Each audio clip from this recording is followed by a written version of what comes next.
Durante más de 200 años, Japón estuvo aislado del resto del mundo. Había muy pocas relaciones comerciales y de otro tipo con diferentes países. No se permitía la visita de extranjeros y a ningún japonés común se le permitía viajar al exterior. Los lugareños solo podían imaginar cómo era la vida afuera. En 1854, el aislamiento finalmente terminó. Comenzaron a firmar tratados comerciales con otros países. Uno de los primeros en la lista fue Estados Unidos de América. Y debido a que los correos y las firmas electrónicas no estaban disponibles en ese entonces, se envió un tratado de amistad, comercio y navegación por barco en 1860. Esa fue la primera embajada de Japón en los Estados Unidos. Los embajadores partieron desde Yokohama hasta San Francisco a fines de enero. Era un grupo enorme de 96 personas. El embajador, el viceembajador, varios médicos, un par de traductores, barberos, cocineros, sirvientes, armeros y samuráis. El jefe de la misión era el almirante Kimura Yoshitake.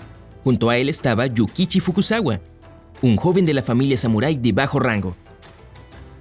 Soñaba con viajar por el mundo y decidió que el voluntariado era el camino que debía seguir.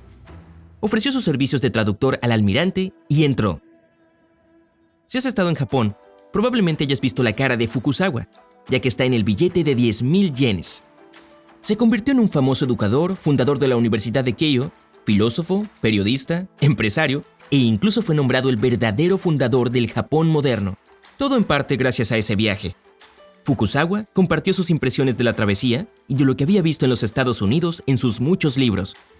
Viajaban en un barco de vapor de la Marina de los Estados Unidos, el Powhatan, cargado con más de 50 toneladas de equipaje, mucho más de lo permitido por las restricciones de cualquier avión moderno. Y gran parte de esa cantidad eran obsequios especiales para hacer amistad con los estadounidenses. También había mucha comida japonesa a bordo, suficiente para mantener a la delegación bien alimentada fuera de casa. Durante más de un mes, los delegados no vieron nada más que el mar y el cielo. Fukusawa recordaba que no había muchos voluntarios para unirse a la misión, ya que era un viaje hacia lo desconocido.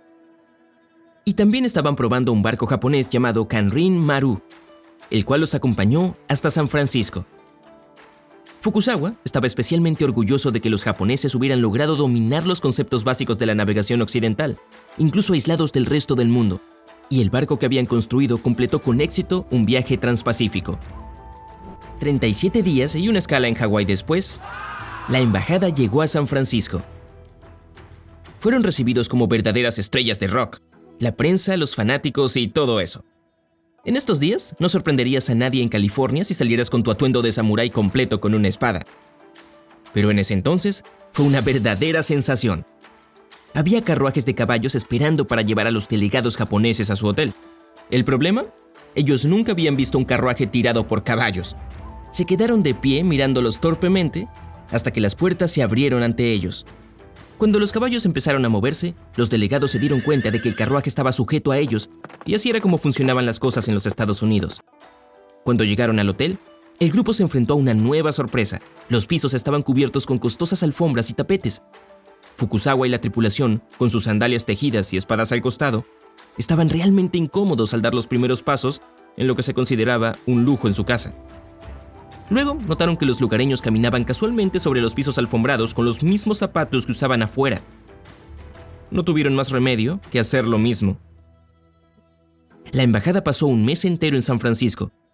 Era un asunto de gran importancia para ambas partes en ese momento, por lo que tuvieron toneladas de visitantes y recepciones oficiales. Una de ellas fue una fiesta con un baile. Fue una verdadera prueba para la paciencia de los samuráis. Fukusawa recordó que miraban a las damas y caballeros elegantemente vestidos que hacían movimientos tontos y saltaban por toda la habitación, y apenas podían evitar reírse. Los anfitriones fueron muy amables con sus invitados. Para que se sintieran como en casa, enviaban pescado todos los días para que lo cocinara un chef japonés que también viajaba con ellos. También aprendieron sobre el amor japonés por el baño y les preparaban baños todos los días. Además, trataban de sorprender a los invitados con nuevos inventos geniales, como el telégrafo.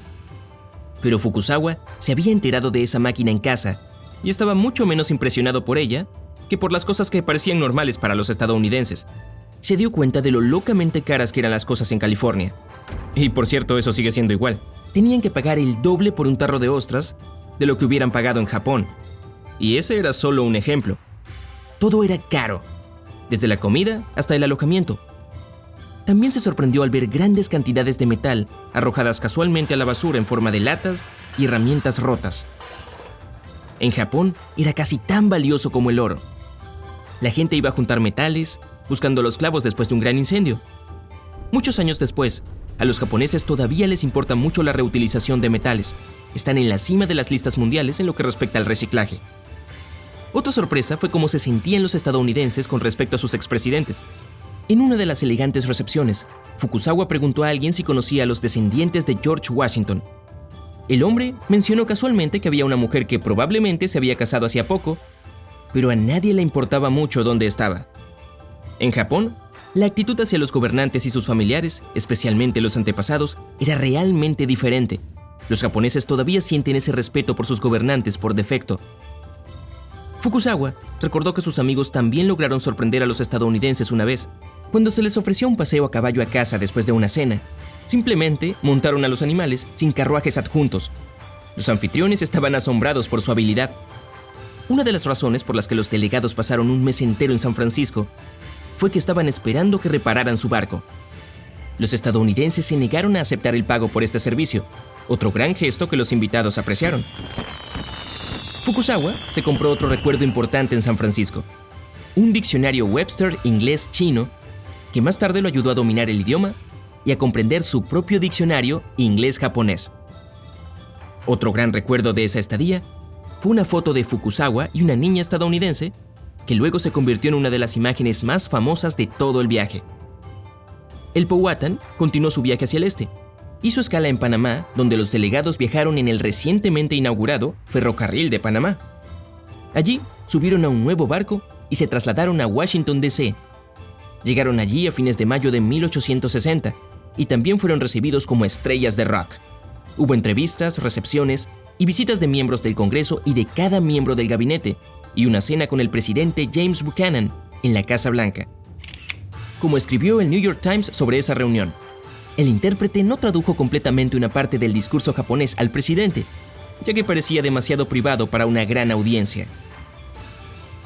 En Washington, finalmente firmaron ese importante tratado que se llevaron con ellos, y como tenían 3 semanas en D.C., también hicieron las cosas turísticas habituales: visitar el Instituto Smithsoniano, los departamentos y el Congreso.